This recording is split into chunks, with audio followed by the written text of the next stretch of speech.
During the long years of World War II, there was one battle which was truly decisive. It was fought between two ruthless enemies in an impartially cruel sea. It cost the Allies 30,000 sailors and 2,282 ships. It nearly cost them the war.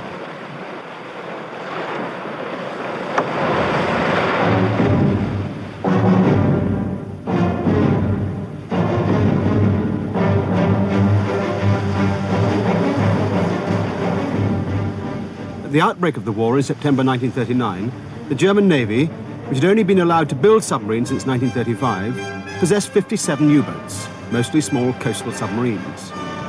But 18 of them were the larger Type 7 U-boats, with a radius of 6,500 miles, which can operate far out into the Atlantic Ocean. Hitler had forbidden the sinking of merchant ships without due warning.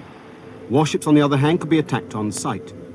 And a few hours after the outbreak of war, a U-boat sighted what her commander took to be an armed merchant cruiser, which he immediately attacked.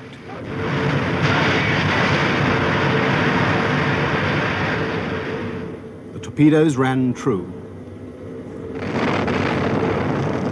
The submarine was the U-30, and her torpedoes struck and sank the passenger liner Athenia, outward bound from Liverpool for Montreal, with Americans returning home, and 128 lives were lost.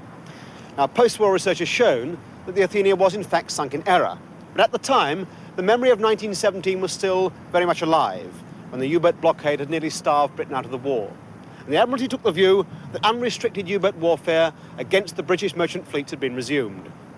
So, on that very first day of war, the Battle of the Atlantic began, the longest continuously fought battle of the Second World War.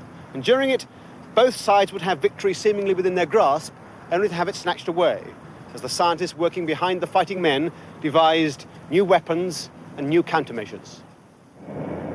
The first countermeasure was the convoy system, so effective in 1917. It was now aided by the then highly secret submarine detection system, ASDIC, which enabled naval escorts to keep the merchant ship losses down to 3 a month in 1939. And the Admiralty was confident that the submarine menace could be contained. Unfortunately, however, that confidence was misplaced. The reality of the situation was that the submarine attacks were kept at low key for several quite different reasons. Hitler himself, scenting a quick and easy victory in the West, didn't wish to risk antagonizing America and dragging it into the war, as had happened largely in 1917 with the U-boat sinking of the Lusitania. And in any case, in 1940, the German Navy didn't have enough operational seagoing U-boats to mount an effective blockade of Great Britain. The capital ship of the German Navy was still the battleship, though their U-boats, in spite of their small numbers, were becoming increasingly effective. By the end of 1940, they'd sunk 2.5 million tons of merchant shipping. HMS Courageous, an aircraft carrier, and the battleship Royal Oak, sunk to the embarrassment of the Royal Navy at her moorings in Scapa Flow. Their success seemed only limited by their small numbers. The crews returning to their bases in northern Germany were congratulated by Admiral Raeder, Commander-in-Chief of the German Navy. But Raeder was really a big ship man, unlike the man in his shadow, Admiral Karl Dönitz, then Commander-in-Chief of the U-boats, who was to make them a most formidable force. Following the German occupation of France in 1940, conditions for Dönitz to make his U-boat force into a major part of the German Navy were precisely right. In the first place, the Luftwaffe failed to break the RAF during the Battle of Britain, so that Dönitz was able to increase his U-boat forces considerably, promising that with it, he could bring Britain to her knees, as had so nearly happened in 1917. Large numbers of men were trained, and an intensive building program was put underway. The war in 1939 had come too soon for the German U-boats. Their planning had envisaged 200 U-boats by 1942. Before the outbreak of war, there'd been no time in which to build up the U-boat weapons. The German shipyards were now busily making up the deficit.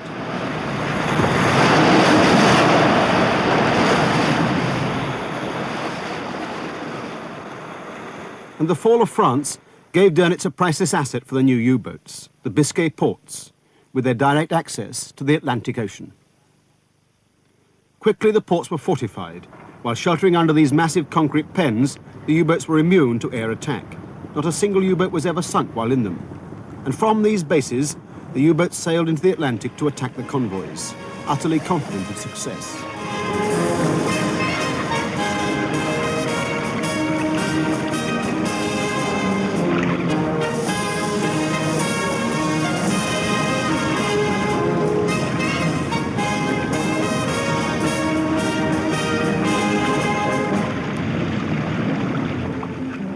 Half a world away, the battle line began. The strategy of the Battle of the Atlantic was simple enough. Britain could only continue to fight the war with the help of supplies from America, first on a cash and carry basis, then with the help of lease lend, and finally, with the Allied invasion of Europe, supplying the needs of huge armies and air forces. This unending torrent of food, weapons and supplies of war had to be transported in the hulls of merchant ships across the 3,000 miles of the Atlantic Ocean.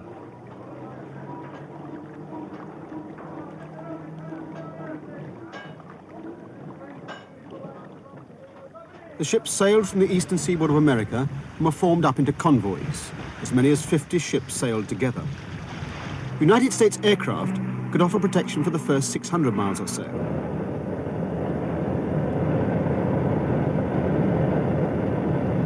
Royal and Royal Canadian Navy escorts ceaselessly patrolled the long lines of ships. But in the winter of 1940-41, there were far too few escorts. These hard-pressed vessels had not only to watch for U-boats, they also acted as sheepdogs to keep the convoy together. No easy task, with many ships of different size and different nationalities plodding along at the speed of the slowest vessel. Convoys were graded either slow or fast, but even the fastest convoy only averaged 7 knots. And the men on the merchant ships knew that they were being shadowed by U-boats that could reach 17 knots on the surface. When the last aircraft had signalled its farewell, the naval escorts were the sole protection of the convoy. The danger was greatest at night, for it was then that the U-boats which had shadowed the convoy would overtake the slow merchant ships and position for a night attack.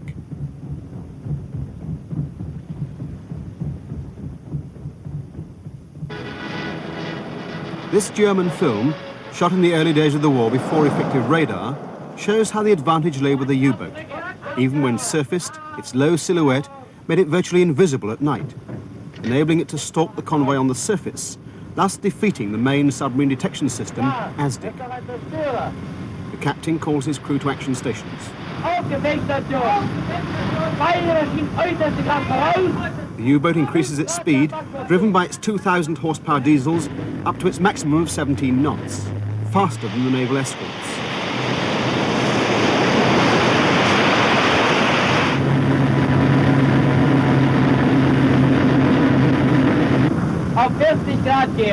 It maneuvers inside the convoy.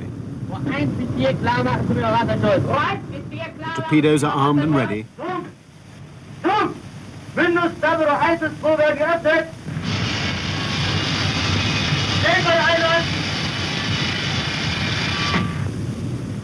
The U-boat closes with its target.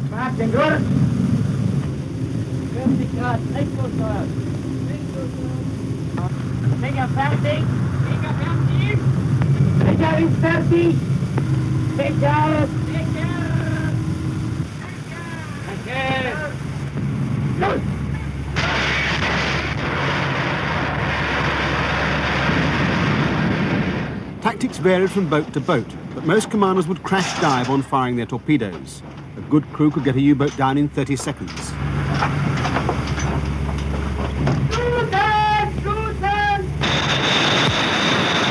The ballast tanks are blown, and the submarine dives steeply while the run of the torpedoes is being timed. They found their target, and the torpedo striking was usually the first intimation of the presence of a U-boat. The Royal Navy's counter ASDIC was the only possible method of detecting a submarine once it had submerged. It was essentially a series of ultrasonic pulses transmitted through the water and which a submerged submarine would reflect. The ASDIC transmitter receiver was fitted under the escort's hulls inside a protective housing. The operator could train the device to determine the direction of the echoes, which were recorded on sensitized paper, giving a continuous readout of the U-boat's position. But the Navy had greatly overestimated the operational effectiveness of ASDIC as an anti-submarine weapon, because the U-boat had a counter to ASDIC, a hydrophone, or an underwater microphone.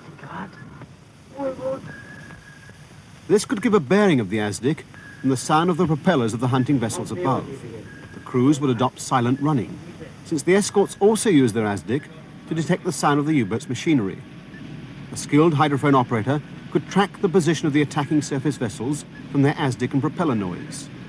Creeping along on near-silent electric motors, a well-handled U-boat could dive deep to maneuver its way out of immediate danger.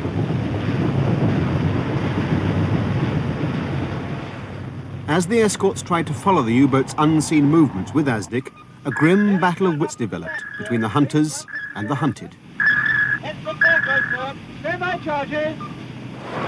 The standard Mark 7 depth charge contained 300 pounds of amatol. It could be set to explode between 50 and 300 feet and was deadly up to about 25 feet from the U-boat.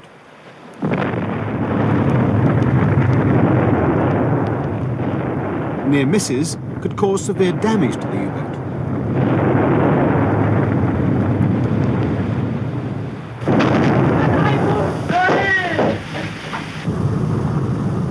Even small leaks were very dangerous, not because they would sink the vessel, but if salt water got into the battery compartments, then deadly chlorine gas would be generated. Effective damage control was vital.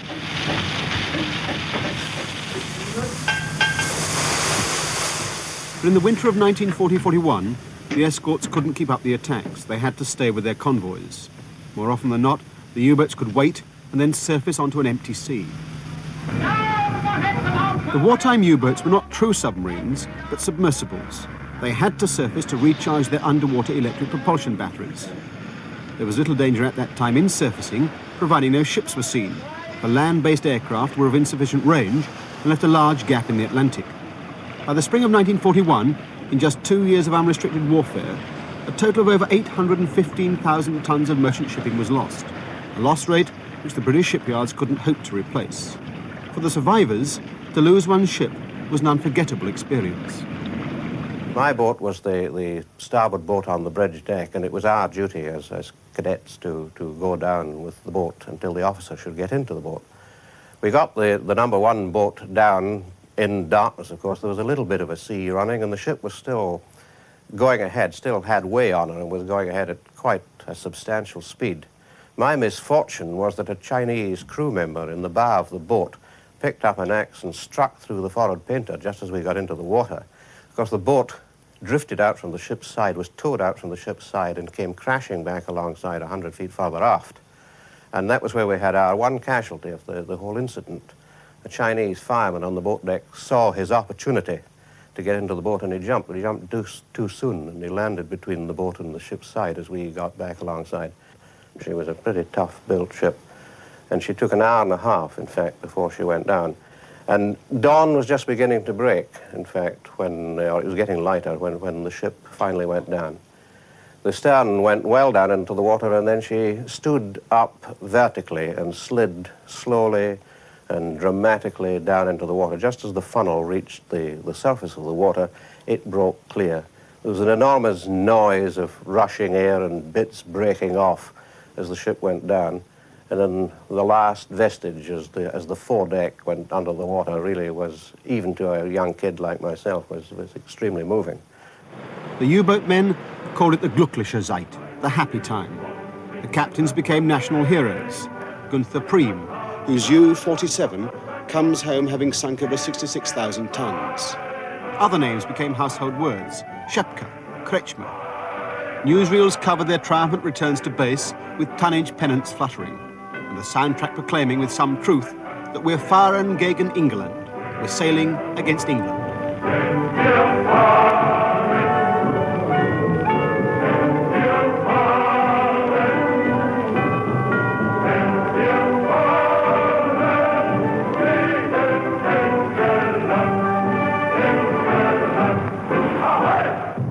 Safely berthed in their impregnable pens, it must have seemed that the U-boats alone could bring beleaguered Britain to her knees and achieve the victory that they'd been cheated of in 1917. To the U-boat Commander-in-Chief, Admiral Dönitz, it was the happy time indeed. But the times were about to change. The British scientists had produced a new weapon that was to revolutionize the war at sea. The strange lantern on the corvette's mast concealed the aerials of a new and potent radar, which operated on the then unbelievably short wavelength of 10 centimeters. This tiny dipole could focus a fine beam of radio energy which acted like a searchlight and was far more efficient than the crude early radars. It was called the Type 271, and though lacking in refinement by later standards, the aerial scanner was turned by hand, it was nevertheless effective and could detect not only surface submarines, but even under the right conditions their periscopes. It owed its success to the cavity magnetron, invented by two British scientists, Randall and Boot. It generated very high power at the exceptionally short wavelengths which were necessary for accurate radar. Here, on the 271 indicator, individual ships of a convoy return echoes from 6 or 7 miles away. Behind the convoy, undetectable visually, the single echo of a shadowing U-boat, showing clearly at 4.5 miles range. 271 radar was fitted to the escorts in the summer of 1941. It produced results immediately. No longer could U-boats attack the convoys under cover of darkness. They were detected and many were sunk, either by depth charges, gunfire or ramming. Many of the aces, men who had sunk more than 250,000 tons each, went down with their boats, including Gunther Priem and Joachim Schepke. Others, like Kretschmer, were captured. The loss of these and other experienced commanders was a setback for Admiral Dönitz, and the Battle of the Atlantic moved to a new phase. Following the loss of his aces, Dönitz implemented a new strategy, the Rudel tactic or wolf pack, which was simply concentrating a line of U-boats across the path of the Allied convoys, which it was hoped Luftwaffe reconnaissance would be able to locate. And this wartime German film supports the idea. Long-range Condors, operating from bases at Bordeaux and Stavanger, roamed far out into the Atlantic Ocean. A convoy is located, and its course, composition and speed is sent to U-boat headquarters as the Condor attacks.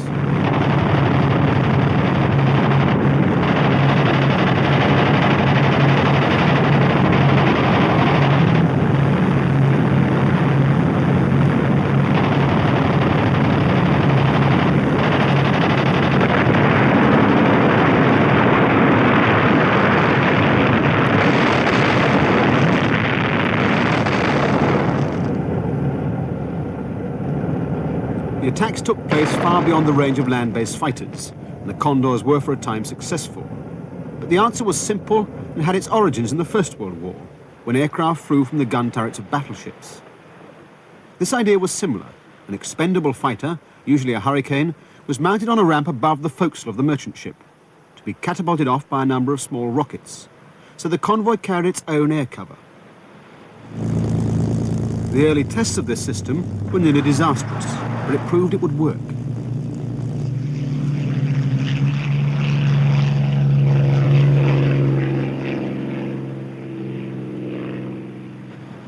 Hurricanes were placed aboard what became known as cam ships, catapult-armed merchant ships which sailed with the convoys. Although it was effective, it was a one-way trip. When they'd made their attack, the pilots had to ditch in the sea. But the principal enemy of the convoys was still the U-boat. There were now large numbers in the Atlantic operating as wolf packs.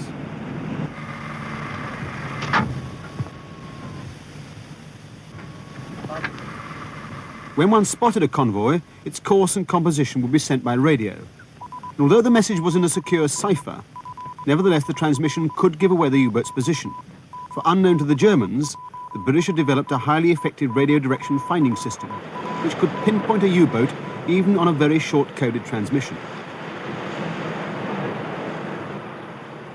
The work had begun at the radio section of the National Physical Laboratory near Slough, where, as this unique film shot in the late 20s shows, a team of scientists had been investigating the nature of the ionosphere. Part of this work involved tracking thunderstorms.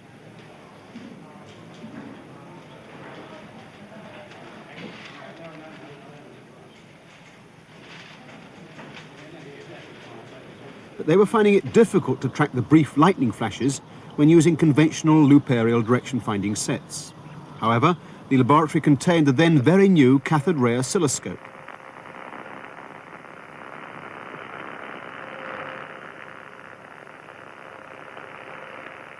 The oscilloscope was coupled to what was called the Adcock aerial, which was essentially two large loops at right angles, aligned north-south and east-west, which didn't have to rotate and gave instantaneous indication of the direction of any radio source.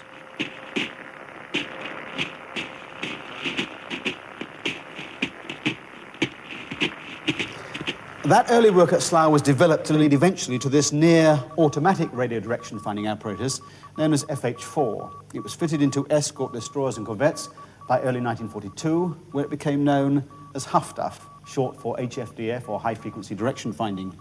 And it gave those ships an instant indication of the direction of any signal on this cathode ray tube. It worked from an aerial array on the mast, which was essentially two fixed loop aerials, one aligned fore and aft, the other aligned port and starboard, and a sensing aerial. And the speed came from the fact that those aerials did not have to be rotated.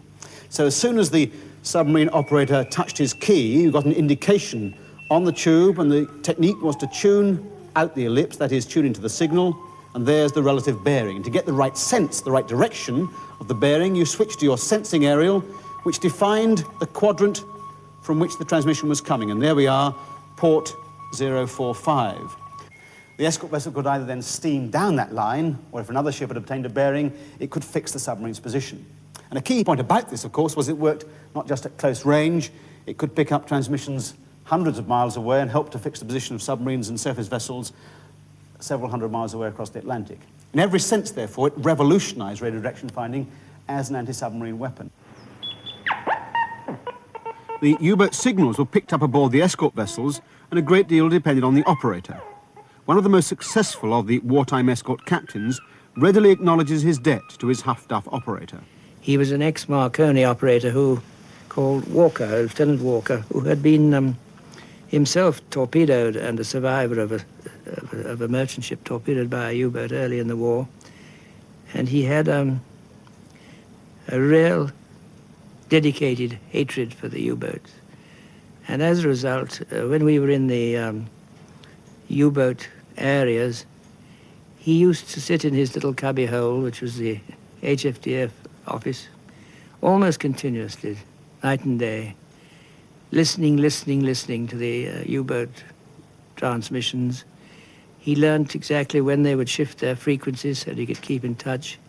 He knew almost personally some of the operators. He used to know their fingerprint, as they call it. He knew which one was operating. He'd say, this is the same U-boat was talking 3 or 4 hours ago. He knew if a U-boat had just surfaced, because he said that one's got wet aerials. He knew that amount, and if he rang up the bridge and said, a U-boat has just transmitted, and I know it's on what they call the ground wave, let's say within 12 to 15 miles on such and such a bearing, I knew if I went out there I should find this U-boat, and time again I proved him right. By the end of May 1941, the Wolfpack's essential radio signals were of even greater assistance to the anti-submarine forces. The reports and orders were encoded by the German Navy's version of Enigma, known as the Schussel M. These naval machines were used to generate several different ciphers for different theatres of the war. And the cryptanalysts at Bletchley Park had not yet broken these ciphers, although they had for some time been reading messages transmitted by the German Army and Air Force. In May 1941, however, U-boat 110 was captured off Iceland in the North Atlantic. The boarding party got to the U-boat before she sank and returned with one of the most valuable prizes of the entire war. They recovered the entire naval Enigma package, the machine itself, the enciphering wheels, the operational manuals, and perhaps most important of all, the instructions giving the daily settings of the wheels up until the end of July. The submarine itself sank while it was on tow to Iceland. But now, Bletchley Park, the code breakers in these huts were able to read the Naval Command signals to their entire U-boat fleet. This priceless intelligence was passed to the Admiralty in Whitehall, where the U-boat tracking room was deep underground in an extension known as the Citadel, and it was here that the Battle of the Atlantic was fought. One of the intelligence staff in the tracking room at that time was Patrick Beasley. One must point out that the settings for the Enigma machine, for the naval messages, changed every 24 hours, and therefore had to be broken afresh. As long as the instructions which were captured were valid, no problem. Once those ran out, then the boys at Bletchley Park had to break the thing every 24 hours. And sometimes they did it without difficulty, sometimes there was a delay. And one must emphasize that for operational uses, intelligence of this sort has to be very swift indeed. If it's 2, 3, 4 days old, it's overtaken by events and only of use as background information. Aided by captured material from U-110, the tracking rooms of the Admiralty and Coastal Command were able over the next few months to follow the movements and the operational orders of every U-boat in the North Atlantic. Thus they were able to divert convoys away from known wolf packs, as this chart of German U-boat dispositions in October 1941 shows. Losses, which had been running at 300,000 tons a month, dropped to under 100,000 tons a month. With the entry of the United States into the war, Dönitz seized the opportunity for some easy victories, and in January 1942 mounted Operation Paukenschlag, drumbeat. He deployed several of his long-range U-boats off the eastern seaboard of America. Far out into the South Atlantic, they were refueled at sea by milch cows, 2,000-ton U-boat tankers, which could refuel up to 14 operational submarines at sea. Eventually, due to the activities of the codebreakers, every one of the tankers would be located and sunk. But for the moment, these resupply operations could be completed safely in the open sea without fear of interception.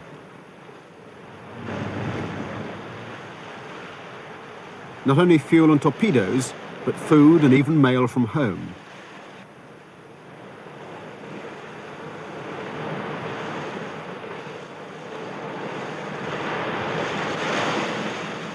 And according to the original soundtrack of this German film, on this occasion a sick crewman was transferred to the German tanker. The torpedoes from the supply submarine are man-handled into position. Type 9 carried 22, and in the cramped spaces of an operational U-boat, the handling of these heavy torpedoes was a considerable task. Refueled and rearmed, the U-boats moved to positions off the United States coast, where shipping sailed as if it was still peacetime. There was no coastal blackout, and vessels were silhouetted against the lights. They didn't sail in convoy, and the few anti-submarine patrols were totally ineffective. The results were predictable and disastrous.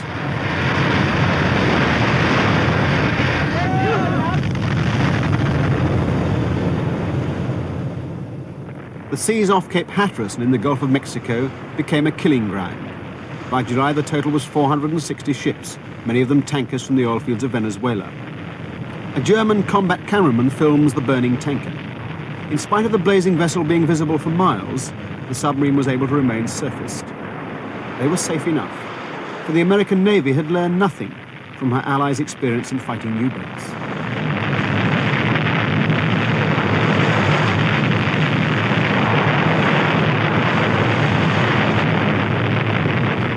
There were many steamers sunk direct at the American coast and also within the Caribbean. I personally made my first cruise into the Caribbean, and I sunk one tanker not more than 20 miles from Panama. They must have seen the light in Panama itself. In fact, so close to the coast were the torpedoes being fired that many were even found on the beaches. So weak were the anti-submarine measures that many ships in the Caribbean were attacked on the surface in daylight.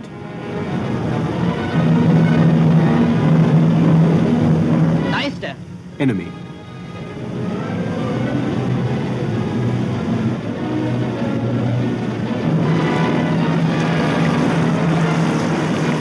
The captain of the U-boat scans the horizon for naval escort vessels. There are none.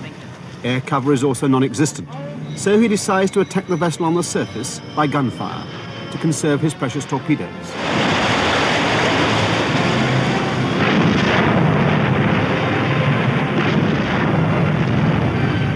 It's a one-sided engagement. The freighter is doomed. Internal explosions rupturing her hull.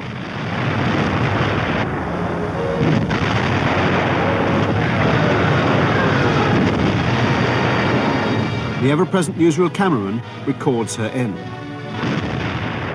This ship under surface attack didn't die easily. Unknown sailors on board engaged the U-boat in a grim artillery duel.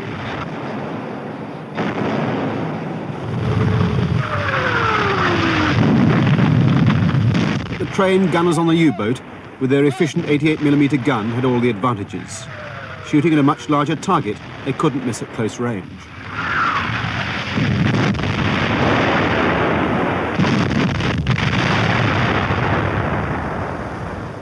As the German soundtrack claims, Der feindliche Dampfer entgeht nicht seinem verdienten Schicksal.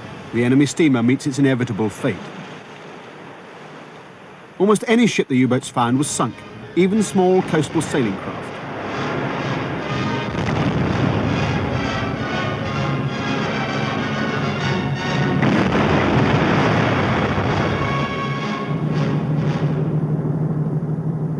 By mid-1942, the United States Navy had been forced to organize convoys, protected not only by surface escorts, but also by blimps, small airships which, being able to hover, were ideal for convoy protection. They were similar to the Royal Naval coastal airships that had been successful in the First World War, and off the American coast, far from any possible enemy fighters, they were able to hunt U-boats very effectively in the clear waters of the Caribbean and the Gulf of Mexico. After the war, it was claimed that not a single ship was lost in a convoy protected by the blimps. Apart from direct attacks, the blimps would signal the position of any U-boat contact to surface vessels. By early 1942, many British and Canadian escort frigates had been given to the United States Navy on reverse lease lend. In addition, the techniques of ASDIC, which the Americans renamed sonar, were also made available. Very quickly, with the adoption of effective anti-submarine measures, the second happy time ended. The standard depth charge was supplemented in 1942 by a new weapon, a multiple mortar. It was called Hedgehog, getting its name from the appearance of the firing spigots. Hedgehog had one big advantage over the standard depth charge in that the 24 mortars were fired ahead of the attacking ship.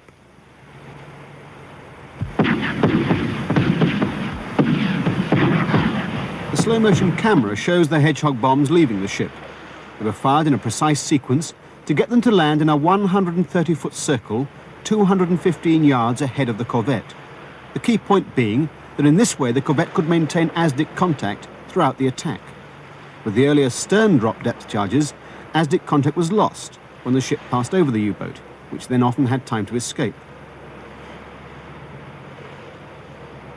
The short time of flight of the Hedgehog bombs, exaggerated by this slow-motion film, and the large 130-foot pattern, gave the U-boats very little space or time in which to maneuver, and over 50 U-boats are known to have been sunk in Hedgehog attacks. But the most telling weapon in the Battle of the Atlantic was to be the aircraft. Operating from bases in Northern Ireland, Newfoundland and Iceland, Lockheed Hudsons, the first American aircraft to serve operationally with the RAF, were fitted with ASV, air-to-surface vessel radar.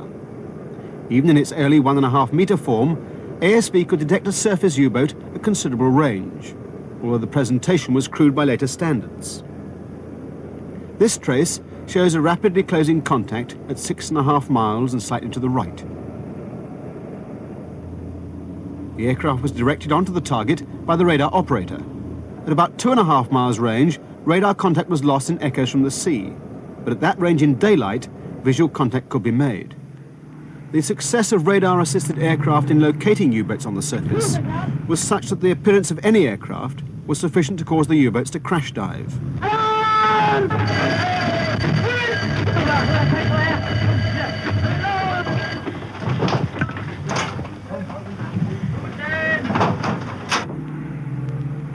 By 1941, RAF Coastal Command aircraft carried more effective airborne depth charges, and they sank several U-boats travelling on the surface from their bases to the convoy routes.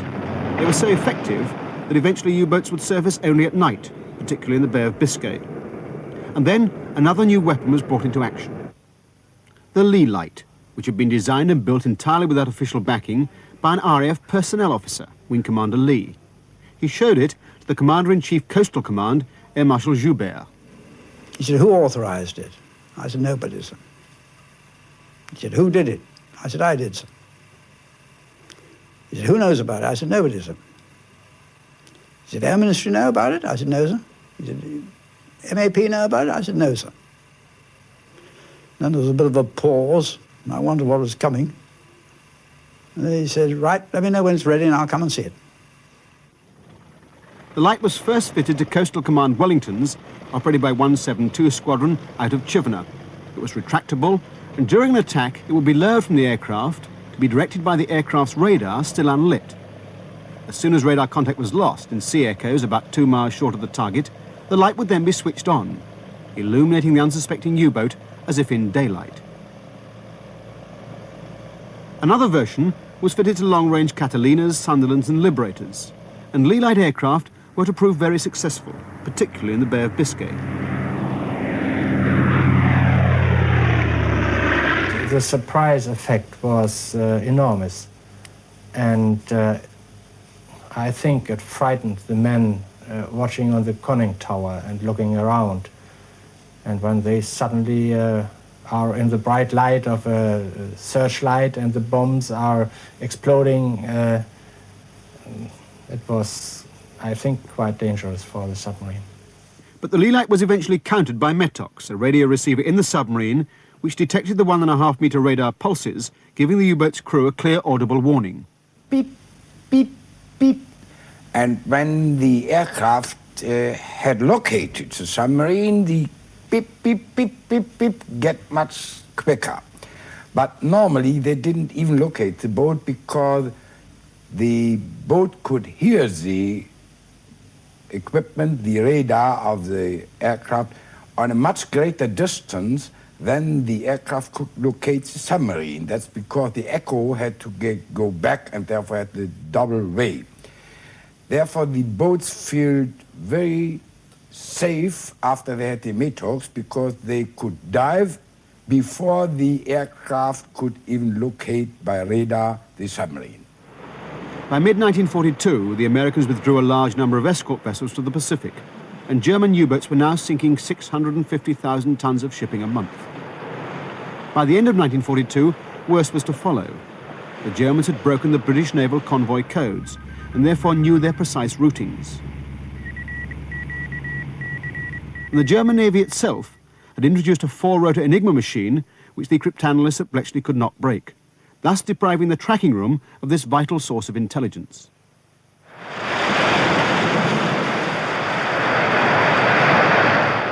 Only heavy gales in the Atlantic in January and February of 1943 kept the convoy losses down. The Dönitz now had an average of 116 U-boats at sea each day, simply waiting for the weather to improve. This large fleet of operational U-boats benefited greatly from the work of the German codebreakers, and were now being directed in wolf packs to intercept the convoys whose routes across the Atlantic were known in advance.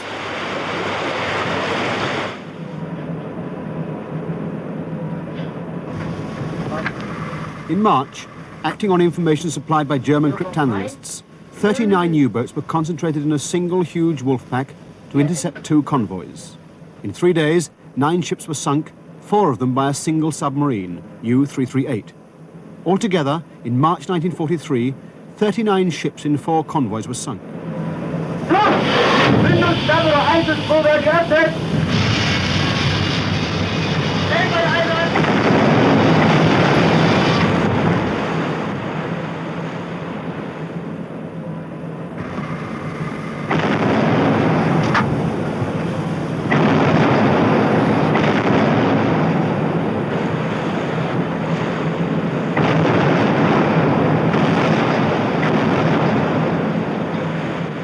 Had the Germans been able to maintain that success rate, Dönitz's ambition of cutting the lifeline between Britain and America would have become a reality.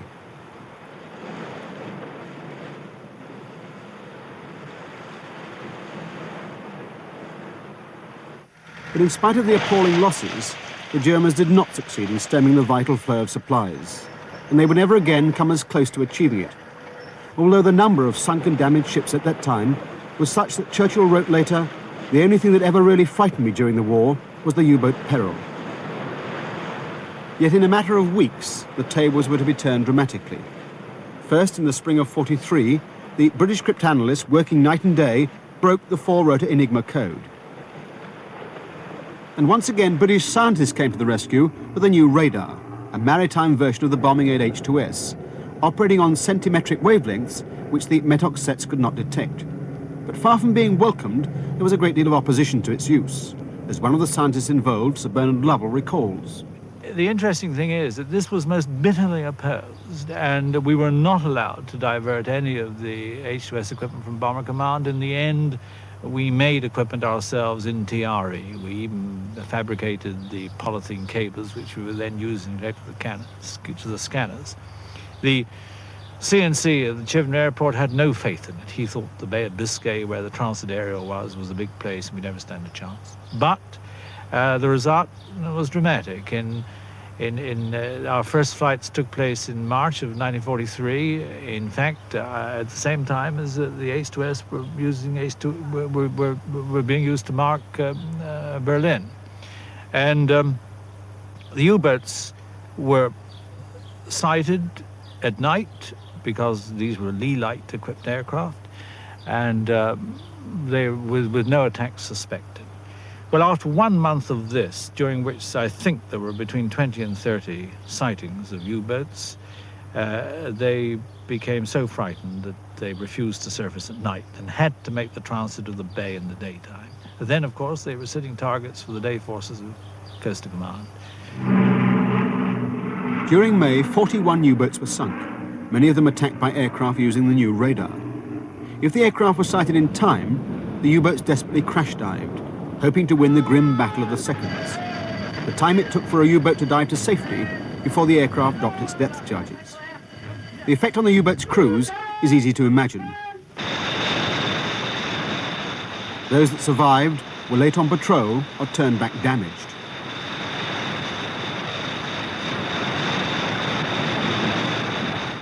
Again and again the aircraft were being successful, and with the arrival of long-range aircraft, they were asserting their dominance further and further out into the Atlantic, forcing the U-boats to remain submerged and hopefully undetected. Many, however, were not that lucky.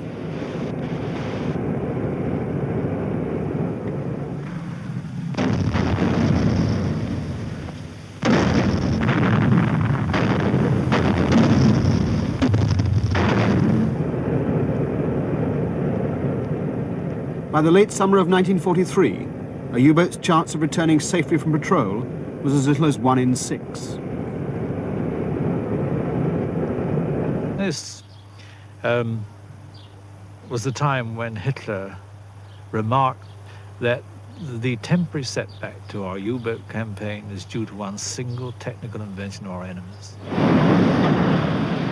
To counter these losses, Dönitz equipped his U-boats with additional anti-aircraft guns and ordered them to fight it out on the surface with the attacking aircraft. But the advantage this time really rested with the aircraft. Sunderland flying boats and other aircraft of Coastal Command continued the attacks in the Bay of Biscay, harrying the U-boats 24 hours a day. Hello, Captain, calling all positions.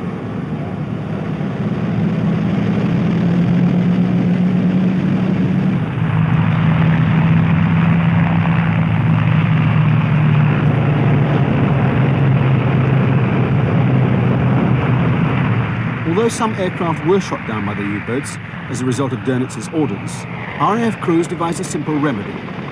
The aircraft simply flew out of range of the U-boat's guns while transmitting its position to surface vessels.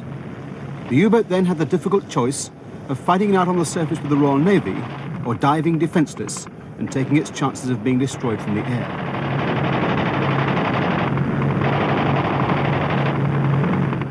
Long-range aircraft and surface escorts inflicted such severe losses on the U-boats attacking the convoys that by May, Dönitz temporarily withdrew his submarines from the North Atlantic.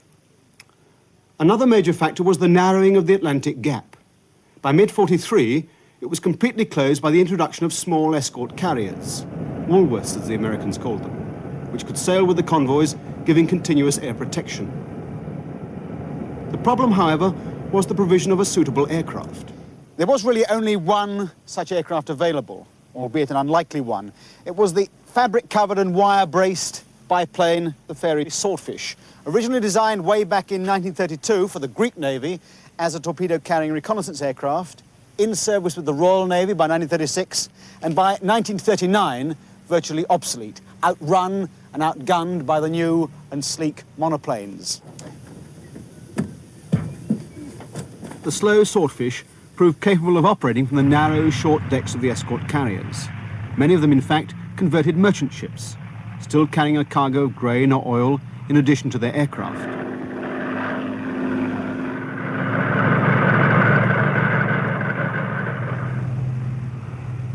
In spite of its archaic appearance, the Swordfish sank some 20 U-boats directly and forced many more to break off attacks and lose contact with the convoys.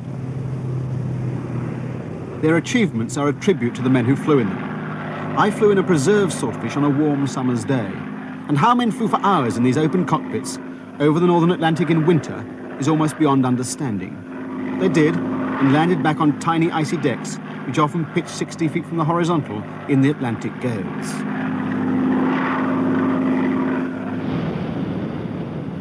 German scientists, desperate to nullify air attacks, developed a Dutch invention, the snorkel tube.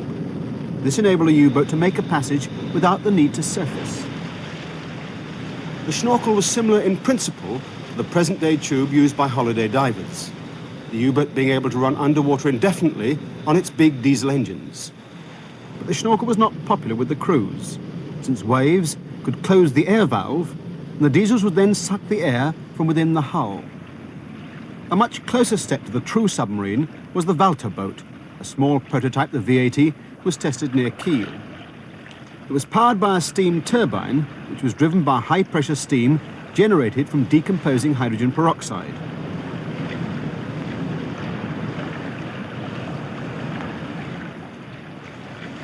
It meant the submarine could remain submerged for very long periods and had a very high underwater speed, 3 times that of the conventional U-boat. This and another high-speed U-boat, which had a much increased battery capacity, were, however, too late to see operational service. But their development had been watched with anxiety by Admiralty intelligence. We certainly took in the tracking room a very pessimistic view of things. As late as April, really, 45, because they would have been such very, very formidable opponents. By that time, improved radars and tracking procedures were making the task of the conventional U-boat all but impossible. But the U-boats fought to the very last day of the war, until Dönitz, the last Führer of the Third Reich, sent his signal ordering U-boats to surrender to Allied units. As the surviving U-boats surfaced, flying a black flag, the Battle of the Atlantic was finally over.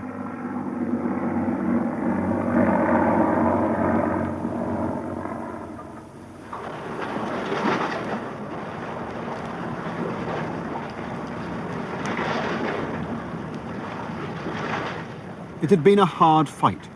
Of the 39,000 officers and men in the German U-boat service, 28,000 were lost at sea and 5,000 captured. And of 842 operational U-boats, 781, 93%, were sunk, the highest loss rate of any service in the war.